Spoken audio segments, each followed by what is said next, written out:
So let's talk about hotkey customization.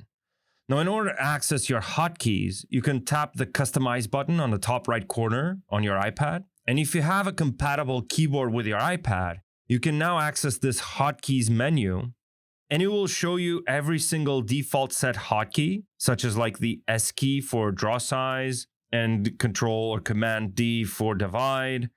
And you have a list of those hotkeys over here, and you can change them directly over here by pressing whatever action you want to change your hotkey with. If you look at the left side of your Customize menu, you can see that we're currently in the Brushes menu.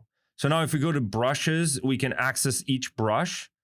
Basically, we're in the brush palette, and you can customize whatever brush you want. So if I press this Clay Tubes button, it will open up a hotkey assigning dialog box. Now, we can customize pickers, pallets, and toolbars. Now, the toolbar is just your save button, your Control Z, like your undo, redo, user settings, and the quick search. And that will allow you to press a single hotkey to open up a search bar that would allow you to search for any item within ZBrush's menus. Now, if we go back to our list of hotkeys on the right-hand side, you can see that whenever there's a function like a draw size or whatever, it just says draw size. But if you go, for example, to the floor grid here or the render best preview button, you can see it also shows you in which palette that item lives in. So in this case, the floor grid button lives in the floor grid palette. So if we go over here to palettes and we go to floor grid, you can see this is the button, this little button over here, is the button that is accessed by holding Shift P. Now let's say we want to assign a hotkey so that we can center our gizmo on our mesh, which is called the Go to Unmasked Mesh Center. So this is a very common one where we have our model over here and I have my gizmo, and let's say I'm setting my gizmo all the way over there and I'm zoomed in and I don't see my gizmo anywhere. And obviously I could hold Alt and tap and it will just center that gizmo over there. But let's say I want to set a hotkey that sets that gizmo to the center of my currently selected mesh. Now I go to my customization menu, press the hotkeys, and I want to go to palettes, and I want to go to the tool, and under masking, which is where that function lives, I want to go to unmask center. And the moment I press that, I can now set a hotkey for that. And if I set, let's set to 1, it says this hotkey is currently assigned to another action. So let's actually set something else. Let's say 2. This hotkey is currently assigned to replay all. So whenever you're trying to assign a hotkey and that hotkey is already used, ZBrush will tell you that it's already used, or in some instances will actually tell you where it's used exactly. So let's assign this to option B, for example.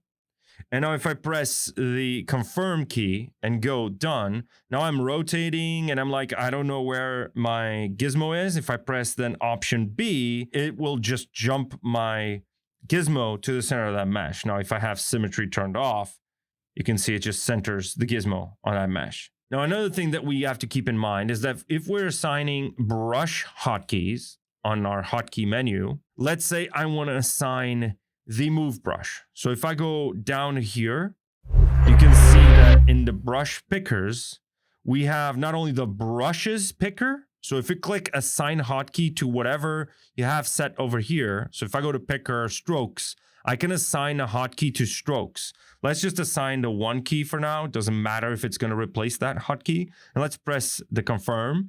And now if I press 1, it will open up the strokes picker immediately. It's kind of like a quick way to access that strokes picker. The same way if you press the B key, it will open the brush picker.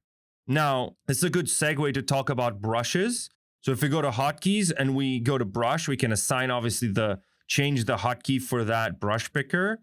And then we can assign a hotkey to a brush. And by doing so, for example, this move brush, you can see that here we have 2 options. We either assign a hotkey to the picker, meaning the key combination that you usually press, like move brush would be B to access the brush picker, then M as in move brush, and then V as the final hotkey. And you can change that final hotkey over here, or you can just assign a single hotkey to that brush. So if I assign let's say the 5 key, and I go press done, And if I press 5, it will change to my move brush immediately.